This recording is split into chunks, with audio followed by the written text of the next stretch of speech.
Hey everyone, most of you know that today is my 2-year anniversary with Plexus Worldwide, and I have wrote down 5 tips that I want to share with everyone just as a refresher. So I will be looking at my paper just to make sure that I go over everything that I wanted to talk about. But hopefully this helps you and just refocuses you and motivates you to get refreshed in your business. So I'm going to start now.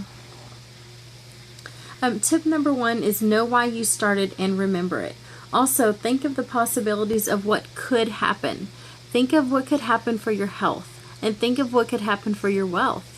Think of what could happen personally, as in your fitness, and financial.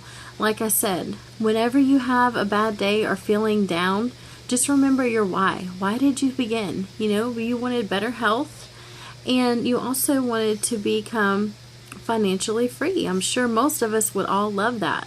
So whenever I have a bad day, I always look at my boys and think, what more can I do to share with someone new? The second one is be unique, bold, consistent, and post valuable content.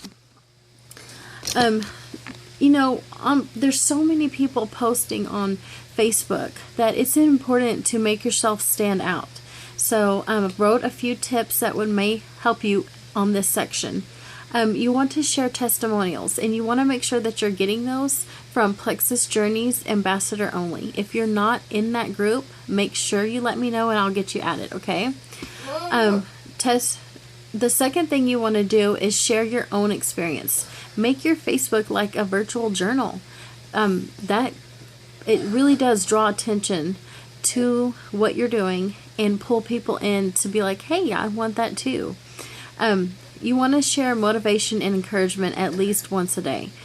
You can grab a graphic off Google search. You can post something encouraging that you've seen someone else post. Whatever it is, you just want to make sure that you share it personally. Don't share it from someone else. Another thing that I've been doing is sharing recipes and healthy food. And I always make those things public, or even kitchen tips, just something that you feel that you like, that you benefit from. Share it with others, because some people would never think of what you may know. And third tip is communication. Communication with your upline and your downline is so important for creating a team morale, a positive morale. And you need to lead by example, so it will encourage others to do the same. If you're not posting consistently or listening to training calls or holding meetings or doing these things, how can we expect our team to? It's not going to work. So you have to lead by example and show others how to be successful. We don't have to recreate the wheel. All we have to do is follow our leaders, and they are doing these things. So we need to be doing them too. Number 4 is white lines are normal. Don't worry about the white lines. Even if it's frustrating to see in your back office, just know that it is normal. It is absolutely normal. Customers come and go, ambassadors come and go, and it's not anything that you're doing wrong or that the products don't work.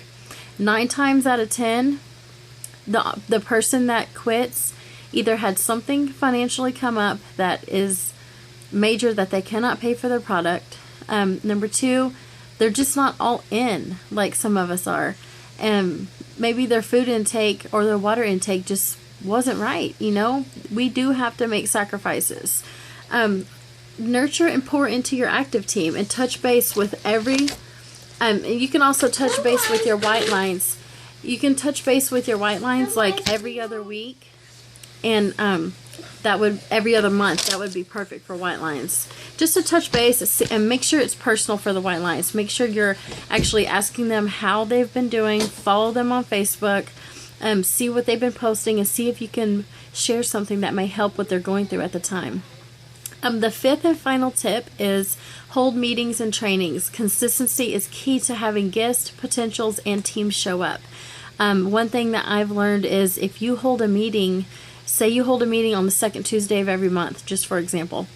Hold it on the 2nd Tuesday of every month, and you will see people start showing up because they are able to make a plan to be there, get a sitter, take time off, leave a little earlier, have dinner earlier, whatever it is that they need to do. they're going to be able to plan in advance to come to your meeting. So make sure that you're able to do that. And I know that it will benefit you greatly in the long run. So those are the 5 tips, and I really hope that you can come back to this and utilize it in your business, and maybe even get a refreshed passion for what we're doing, because we are helping a lot of people. The summer is slow. There's a lot of things going on. School is starting back up. People are going to be buying school supplies, getting their kids back in school clothes. As soon as that school starts, believe me, parents are going to start being tired from the long days, getting up early, back to the grind. People want to feel better, and we have amazing products that help others. So we need to be the messenger and make sure that we are sharing the gift of Plexus. So I hope you all have a great day and that these have helped you in some way.